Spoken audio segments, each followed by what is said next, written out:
Hi అందరికీ welcome to my YouTube channel AI stories by Anjali.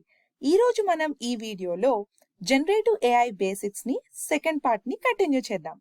Already మనం ఈ series లో generative AI and LLM series లో first part introduction to generative AI basics అనేది last week చూసాం. So ఈ week దాని continuation topic అనేది డిస్కస్ చేద్దాం. అంతకన్నా ముందు ఎవరైతే మన ఛానల్ ని సబ్స్క్రైబ్ చేసుకుని నన్ను సపోర్ట్ చేస్తున్నారో వాళ్ళందరికీ a big thank you. And ఎవరైతే కొత్తగా చూస్తున్నారో నా ఛానల్ ని వాళ్ళకందరికీ నేను ఒక రిక్వెస్ట్ చేస్తున్నాను. Please like, share and subscribe to my YouTube channel AI stories by అంజలి.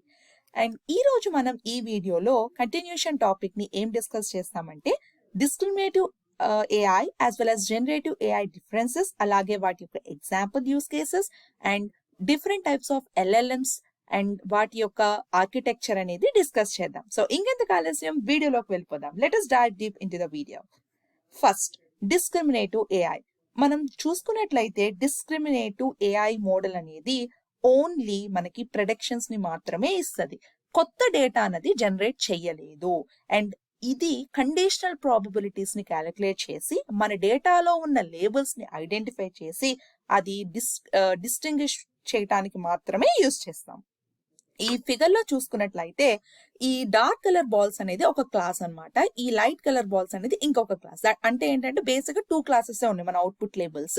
అదే మనకి మల్టిపుల్ క్లాసెస్ ఉంటే ఇక్కడ మల్టిపుల్ టైప్స్ ఆఫ్ క్లాసెస్ అనేవి వస్తాయి అన్నమాట. సో ఈ డాటెడ్ లైన్ మీరు చూసుకున్నట్లయితే దీన్ని డెసిషన్ బౌండరీ అంటాం అనమాట. సో ఈ డెసిషన్ బౌండరీని బేస్ చేసుకొని అది డిఫరెంట్ టైప్స్ ఆఫ్ క్లాసెస్ ని ఐడెంటిఫై అనేది చేస్తుంది. అండ్ ఈ డిస్క్రిమినేటివ్ మోడల్స్ అనేవి మన డేటాని ఓన్లీ క్లాసిఫికేషన్ ని మాత్రమే అంటే క్లాసిఫికేషన్ కి మాత్రమే ఉపయోగిస్తాము. మన డేటాలో క్లాసిఫికేషన్ ని చేస్తుంది. న్యూ డేటానైతే అది జనరేట్ చెయ్యలేదు. అండ్ ఇది కొంచెం సింప్లర్ గా ఉంటది అనమాట జనరేటివ్ మోడల్స్ కన్నా. అండ్ ఇది ఎలా ఉంటదంటే బేసిక్ గా డెసిషన్ బౌండరీని క్యాలిక్యులేట్ చేసి అండ్ డెసిషన్ బౌండరీని ఐడెంటిఫై చేసి ఆ డెసిషన్ బౌండరీకి చుట్టూతా ఎటువైపు ఏ క్లాస్ ఉందో ఐడెంటిఫై చేసేది అనమాట. సో అదే discriminative models. Next, generative models. పేరులోనే తెలుస్తుంది, జనరేటివ్ అంటే ఏంటి, అది కొత్తగా జనరేట్ చేసేది అనమాట. అండ్ ఈ మోడల్స్ జాయింట్ ప్రాబబిలిటీ డిస్ట్రిబ్యూషన్ ని ఫైండ్ అవుట్ చేస్తుంది. అంటే మన డేటాలో ఇన్పుట్ డేటా అంటే ఓన్లీ అట్రిబ్యూట్ కాలమ్స్ అనమాట. లేబుల్స్ అంటే టార్గెట్ వాల్యూ అనమాట, అంటే టార్గెట్ వేరియబుల్ అని చెప్పొచ్చు. సో వీటికి ఈ రెండింటిని కలిపి ప్రాబబిలిటీ అనేది ఫైండ్ అవుట్ చేసేది. బేసిక్ గా జనరేటివ్ మోడల్స్ మన డేటాలో అసలు మొత్తము ఏం జరుగుతుంది, మన డేటా ఎలా డిస్ట్రిబ్యూట్ అవుతుంది మొత్తాన్ని అర్థం చేసుకొని కొత్త డేటా అనేది జనరేట్ చేసిద్ది. బేసిక్ గా మనకి ఇక్కడ ఒక సింపుల్ థింగ్ మనం గుర్తుపెట్టుకోవాల్సింది ఏంటంటే మొత్తము అండర్స్టాండ్ చేసుకుంటే మాత్రమే అది జనరేట్ చేయగలదు. ఎప్పుడైతే అది అండర్స్టాండ్ చేసుకోలేకపోయినా, లేకపోతే మన డేటా సరిగా లేకపోయినా, మన డేటాను క్లీన్ చేయకపోయినా, సరిగా అండర్స్టాండ్ చేసుకోలేకపోయినా మనకి అవుట్పుట్ అనేది రాదు. అర్థమైందా? సో అది బేసిక్ థింగ్ అనమాట. మీకు ఎలా తెలుస్తుంది అంటే ఎందుకు నేను ఇలా చెప్తున్నానంటే, మీరు ఏదైనా ఒక ప్రాజెక్ట్ చేసినప్పుడు, ఒక దాన్ని మీరు బిల్డ్ చేస్తున్నప్పుడు మీకు అవుట్పుట్ రెస్పాన్సెస్ వియర్డ్ గా వస్తుంటే మీకు అర్థమవుతుంది, ఓకే అంటే నీ డేటా అనేది అది అర్థం చేసుకోలేకపోతుంది. ఒక చిన్ని ఎగ్జాంపుల్ చెప్పాలంటే, మనమే ఒక హ్యూమన్ బీయింగ్స్, మనకి నాలెడ్జ్ అనేది ఉండాలి, అంటే మనకు అర్థం చేసుకునే శక్తి అనేది ఉండాలి. అంతేగాని ఏది పడితే అది ఉంది అని చెప్పి మనము ఎలా పడితే అదా మనకి ఏం తెలియకుండా ఎగ్జామ్కి వెళ్తే మనకు మార్క్స్ కూడా రావు, అంతే కదా. సింపుల్ గా ఒక జనరేటివ్ ఏఐ మోడల్ అనేది బిల్డ్ చేయాలంటే మన డేటా అనేది చక్కగా క్లీన్ గా అర్థం చేసుకొని అది ఆ మోడల్ అనేది, అంటే జనరేటివ్ మోడల్ అనేది మంచిగా ఎన్హాన్స్ అయ్యి మంచి అవుట్పుట్స్ అనేవి ఇస్తుంది అనమాట. అది మనం గుర్తుపెట్టుకోవాల్సిందే. అండ్ ఇది సిన్స్ మన డేటా అంతా అండర్స్టాండ్ చేసుకోవాలి కాబట్టి ఇది కొంచెం కాంప్లెక్స్ మోడల్ అనమాట. అండ్ ఈ మోడల్ అనేవి కాంప్యూటేషనల్ ఎక్స్పెన్సివ్. ఎందుకు ఎక్స్పెన్సివ్ అంటున్నామంటే, అంత డేటా అనేది అండర్స్టాండ్ చేసుకోవాలంటే అంత ఎక్కువ మెమరీ అనేది దానికి అవసరం, ఎక్కువ టీపీయూస్ అనేది అది రిక్వైర్ అవుతుంది అనమాట. సో అందుకే ఇవి ఎక్స్పెన్సివ్ అని చెప్తాం అనమాట. అండ్ ఇక్కడ చూసుకున్నట్లయితే మనకి డెసిషన్ బౌండరీ అనేది ఏం లేదు, జస్ట్ ఆ మొత్తం ఎంటైర్ డేటాని డిస్ట్రిబ్యూషన్ ఎట్లా జరుగుతుందని చూస్తుంది అంతే. ఈ స్లైడ్ చూసుకున్నట్లయితే మన గోల్ వచ్చేటప్పటికి డిస్క్రిమినేటివ్ మోడల్ అనేది డైరెక్ట్ గా ఎస్టిమేట్ చేస్తుంది. జనరేటివ్ మోడల్ ఏమన్నా ఇది ఎస్టిమేట్ చేసి డెడ్యూస్ చేస్తాం అంటే రెండింటిని అసలు మొత్తాన్ని చూస్తుంది, అసలు నీ డేటా మొత్తాన్ని అది అర్థం చేసుకోవాలన్నమాట. సో ఇది డెసిషన్ బౌండరీ యూస్ చేస్తుంది, ఇది ఓన్లీ ప్రాబిలిటీ డిస్ట్రిబ్యూషన్స్ మాత్రమే ఫైండ్ అవుట్ చేస్తుంది. ఇది గ్రాఫ్స్ అనమాట, సింపుల్ గ్రాఫ్స్, ఇది డెసిషన్ బౌండరీ అనమాట. ఈ ఎగ్జాంపుల్స్ డిస్క్రిమినేటివ్ మోడల్ కి example regressions, SVMs, support vector machines, generative model కి జీడిఏ అండ్ నేవీ బేస్ అనమాట. అప్లికేషన్స్, సో జనరేటివ్ ఏఐకి డిస్క్రిమినేటివ్ ఏఐకి డిఫరెంట్ టైప్స్ ఆఫ్ అప్లికేషన్స్ ఏమేమి ఉన్నాయి, యూస్ కేసెస్ ఏమున్నాయో చూద్దాం. ఫస్ట్ ఇమేజ్ జనరేషన్ పేరులోనే తెలుస్తుంది, అంటే జనరేట్ చేస్తుంది, అంటే కొత్త దాన్ని ఇస్తుంది అనమాట. మనం ఏదైతే క్వశ్చన్ అడుగుతామో దానికి అది రెస్పాన్స్ అనేది ఇవ్వగలిగిద్ది, జనరేట్ చేయగలిగిద్ది. డిస్క్రిమినేటివ్ మోడల్స్ అంటే ఓన్లీ అది ఐడెంటిఫై చేసి క్లాసిఫికేషన్ మాత్రమే చేయగలిగిద్ది. So text generation, music composition, video synthesis, synthetic data generation etcetera. అదే డిస్క్రిమినేటివ్ మోడల్స్ వచ్చేటప్పటికి sentimental analysis, object detection, fraud detection, face recognition etcetera. Next use cases అనమాట. Generative AI use cases వచ్చేటప్పటికి creative applications like art generation, data augmentation, synthetic data generation, anomaly detection and drug discovery. So ఇవన్నీ కూడా అది న్యూగా అది generate చేస్తుంది అనమాట. అదే డిస్క్రిమినేటివ్ ఏ యూస్ కేసు వచ్చేటప్పటికి classification task like spam detection, predictive analytics, medical diagnosis, natural language processing and speech recognition. So ఇవి డిస్క్రిమినేటివ్ మోడల్స్ అనమాట. సో జనరేటివ్ ఏ వచ్చేటప్పటికి జనరేట్ చేస్తుంది, డిస్క్రిమినేటివ్ అన్న ఓన్లీ డిస్టింగ్విష్ చేస్తుంది, అంటే క్లాసిఫికేషన్ చేస్తుంది, జస్ట్ ప్రిడిక్షన్ మాత్రమే ఇస్తుంది అనమాట. సో ఇక్కడ చూసుకున్నట్లయితే న్యాచురల్ లాంగ్వేజ్ ప్రాసెసింగ్ అని చెప్తున్నాం. ఈ న్యాచురల్ లాంగ్వేజ్ ప్రాసెసింగ్ అనేది ఒక పెద్ద సబ్జెక్ట్ అనమాట. సో ఈ సబ్జెక్ట్ లో మనకి 2 డిఫరెంట్ టైప్స్ ఉంటాయి, natural language generation, natural language understanding. So natural language understanding అంటే జస్ట్ అది అండర్స్టాండ్ చేసుకునేది అంతే. న్యాచురల్ లాంగ్వేజ్ జనరేషన్ అంటే జనరేట్ చేయగలిగింది అనమాట. సో ఆ న్యాచురల్ లాంగ్వేజ్ జనరేషన్ జనరేటివ్ ఏ అని చెప్తాం అనమాట. సో ఎప్పుడు కూడా ఒకటి గుర్తుపెట్టుకోవాల్సింది ఏంటంటే ఈ సబ్జెక్ట్ అనేది చాలా ఇంపార్టెంట్ అండ్ ఇదే ఒక ప్రిన్సిపల్ అనమాట. మన ఏఐ బేసిక్స్ కానీ ఏఐ గురించి నేర్చుకోవాలన్నా this is the fundamental subject that everybody should learn అనమాట. సో నెక్స్ట్ స్లైడ్ మనం డిస్కస్ చేస్తుంది లార్జ్ లాంగ్వేజ్ మోడల్స్.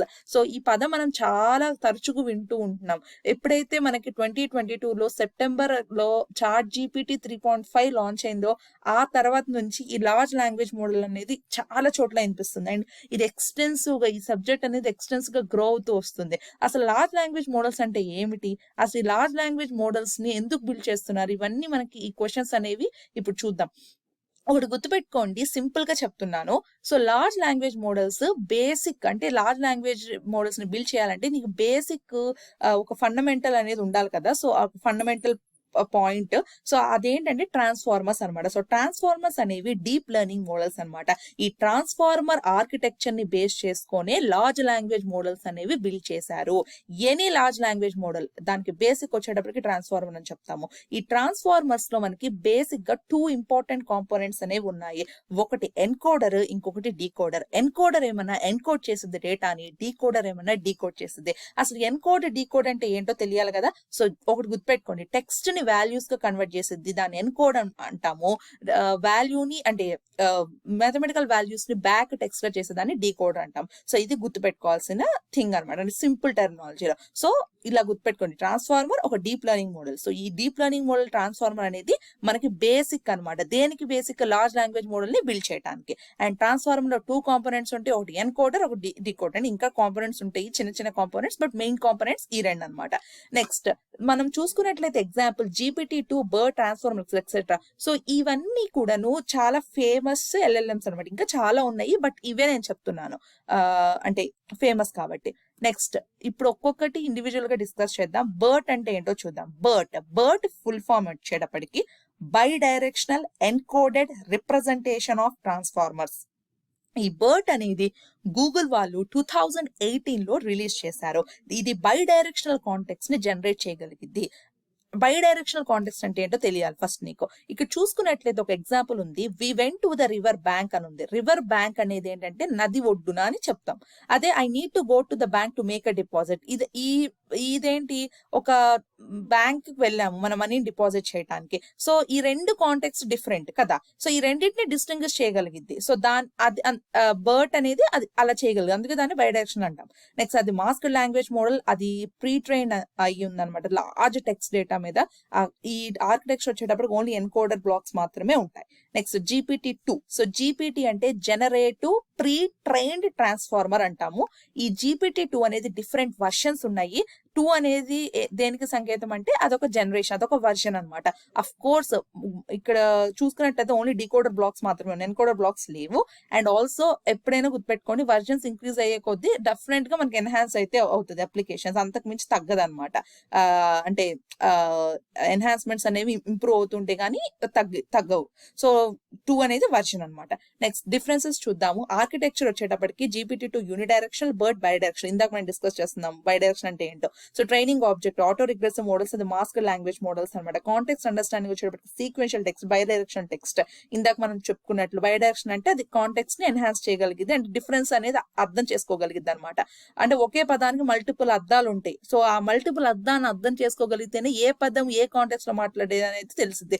ఇందాకలాగా రెండు బ్యాంకులు ఒకటే తీసుకుంటే మనకి రెస్పాన్స్ అనేది వియర్డ్ గా ఉంటాయి. బేసిక్ గా ఇది థియరిటికల్ కాబట్టి మీకు అంటే అర్థమయ్యే వాళ్ళకి అర్థమవుతుంది. బట్ సింపుల్ ఎగ్జాంపుల్స్ మీరు రియల్ వరల్డ్ అప్లికేషన్స్ బిల్డ్ చేసేటప్పుడు మీకు అర్థమవుతుంది అసలు ఇవేంటి అనేది. ఎందుకంటే ఇప్పుడు ఆ కాంటెక్స్ట్ అనేది చాలా ఇంపార్టెంట్. సపోజ్ మీరు బ్యాంక్ గురించి మాట్లాడుతున్నారు, మనీ బ్యాంక్ గురించి మాట్లాడుకుంటున్నారు, డిపాజిట్ చేసే అది రివర్ బ్యాంక్ గురించి మాట్లాడింది అనుకో, రెస్పాన్స్ దాని గురించి ఇచ్చింది అనుకో, చాలా వియర్డ్ రెస్పాన్స్ కదా, అప్పుడు మీరు అప్లికేషన్ బిల్డ్ చేసి వేస్ట్ కదా. సో అలా అనమాట. సో ఎప్పుడైనా గుర్తుపెట్టుకోవాల్సింది ఏంటంటే కాంటెక్స్ట్ అనేది చాలా ఇంపార్టెంట్. ఎప్పుడైనా టెక్స్ట్ లో మీరు డీల్ చేస్తున్నారంటే context is very important. Context ని అర్థం చేసుకోగలిగితేనే ఆ మోడల్ అనేది సక్సెస్ అయ్యింది అనమాట.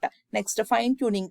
GPT-2 చాలా తక్కువ పారామీటర్స్ ఉన్నాయి బర్డ్ కన్నా. బర్డ్ ఎక్స్టెన్సివ్ స్పెసిఫిక్ పారామీటర్స్ తో ట్రైన్ అయ్యి ఉంది. అవుట్పుట్ వచ్చేటప్పటికి ఇది కోహరెంట్ టెక్స్ట్ జనరేట్ చేసి కాంటెక్చువల్ ఎంబెడింగ్స్. ఒకటి గుర్తుపెట్టుకోండి, అసలు ఎంబెడింగ్ అంటే ఏంటి. ఎంబెడింగ్ అంటే బేసిక్ గా మన టెక్స్ట్ ని వాల్యూస్ గా కన్వర్ట్ చేసేది. ఈ వాల్యూస్ అనేవి వెక్టార్ వాల్యూస్ అనమాట. వెక్టార్ అంటే మీకు తెలిసే ఉంటుంది, స్కేలార్, వెక్టార్, ఇవన్నీ మనం మ్యాథమెటిక్స్ లో వినే ఉంటాము. సో ఎంబెడింగ్స్ అనేవి చాలా టైప్స్ ఉంటాయి అనమాట. లైక్ జీపీటీ వాళ్ళే ఓపెన్ AI వాళ్ళు జీపీటీ కనుక్కున్నారు కదా. సో జీపీటీ లోనే మనకి డిఫరెంట్ టైప్స్ ఆఫ్ ఎంబెడింగ్స్ ఉన్నాయి, లైక్ టెక్స్ట్ ఎంబెడింగ్, ఎడా, ఎక్సెట్రా. అండ్ విడిగా మనం ఎంబెడింగ్స్ చేయాలంటే లాంగ్చైన్ లో కొన్ని ఉంటాయి, NLTK లో మనం చేయగలము, TF, IDF అని ఇట్లా కౌంట్ వెక్టర్స్ అని చాలా టైప్స్ ఆఫ్ మోడల్స్ అనేవి మనకు ఉన్నాయి అనమాట. సో ఈ ఎంబెడింగ్స్ అనేవి ఒకటి గుర్తుపెట్టుకోండి. అంటే నేను ఈ టెర్మినాలజీస్ అన్ని కూడా నేను ఒక షార్ట్ వీడియోస్ చేస్తాను, but as of now simple గా అర్థం చేసుకోవడానికి ఎంబెడింగ్స్ ఇస్ నథింగ్ బట్ మీ టెక్స్ట్ డేటాని వాల్యూస్ గా కన్వర్ట్ చేసేది. ఆ వాల్యూస్ అనేవి వెక్టార్ వాల్యూస్. ఇవన్నీ ఒక డేటాబేస్ లో స్టోర్ చేస్తాము. ఈ టైప్ ఆఫ్ డేటాబేస్ ఏమంటామంటే వెక్టార్ డేటాబేసెస్ అంటాం. ఈ లార్జ్ లాంగ్వేజ్ మోడల్ కి ఈ వెక్టార్ డేటాబేసెస్ అనేవి అవసరము, ఎందుకంటే నాలెడ్జ్ బేస్ గా యాక్ట్ అవుతాయి అనమాట. అది నెక్స్ట్ ఈ స్లైడ్ చూసుకున్నట్లయితే LLMs గ్రోత్ అనేది తెలుస్తుంది. 2017 నుండి ఇప్పటి వరకు చాలా వైడ్ గ్రోత్ అనేది వచ్చింది. అండ్ ఇదంతా డిస్కస్ చేసాం కదా. ఇప్పుడు మన అందరికీ ఒక క్వశ్చన్ అరైజ్ అయి ఉంటుంది, why do model parameter matters. ఇందాక మనం చూసుకున్నట్లయితే GPT తక్కువ పారామీటర్స్ తో ట్రైన్ అయ్యింది, బర్డ్ ఎక్కువ పారామీటర్స్ అన్నాం. సో పారామీటర్స్ ఇంక్రీజ్ అయ్యే కొద్దీ మనకి మోర్ యూస్ కేసెస్ వస్తాయి. ఎందుకంటే GPTకి ఓన్లీ యూనిడైరెక్షన్ అని చెప్పాం కదా, అండ్ బర్డ్ కి మోర్ డైరెక్షన్ చెప్పాం కదా. సో అది ఏమైనా మ్యాటర్ అయిద్దా? సో ఇది నేను మీకు క్వశ్చన్ అడుగుతున్నాను, మీ ఒపీనియన్ అనేది కమెంట్ లో కమెంట్ చేయండి. సో మనం నెక్స్ట్ వీక్ లో డిస్కస్ చేద్దాం. సో ఈ స్లైడ్ వచ్చేటప్పటికి ఎవల్యూషనరీ ల్యాండ్స్కేప్ LLM గురించి టీచ్ చేస్తుంది. చూసుకున్నట్లయితే మనకి ట్రీ అంతా చాలా డిఫరెంట్ ఎగ్జాంపుల్స్ అనేవి ఉన్నాయి కదా. సో ఇట్లా LLMs అనేది ఎప్పటి నుంచో 2018 నుంచి వైడ్ గా గ్రో అవుతూనే ఉన్నాయి. నెక్స్ట్ ఈ ఒక్క క్వశ్చన్ మనకి అరైజ్ అవుతుంది జనరల్ గా, what do LLMs actually understand. So మనం అందరం ChatGPT వచ్చినప్పటి నుంచి యూజ్ చేస్తున్నాము, ChatGPTని క్వశ్చన్స్ అడుగుతున్నాము, మనకు కావాల్సిన ఆన్సర్స్ అది ఇస్తుంది. ఎప్పుడైనా అంటే చాలా మందికి డౌట్ వచ్చే ఉండదు అనుకుంటున్నాను. సో జనరల్ గా అసలు అది ఎలా ఇస్తుంది, అసలు అది ఎలా అర్థం చేసుకుంటుంది, అసలు మనిషిలాగా అది ఎట్లా సమాధానం ఇస్తుంది. ఎందుకంటే ఇప్పుడు సపోజ్ మీరు ఒక చిన్ని పారాగ్రాఫ్, ఒక పెద్ద పారాగ్రాఫ్ ఇచ్చి దాన్ని ఒక చిన్ని పారాగ్రాఫ్ చేయమని అన్నారు, బ్రీఫ్ గా చెప్పండి అన్నారు, 50 క్యారెక్టర్స్ లో చెప్పమన్నారు.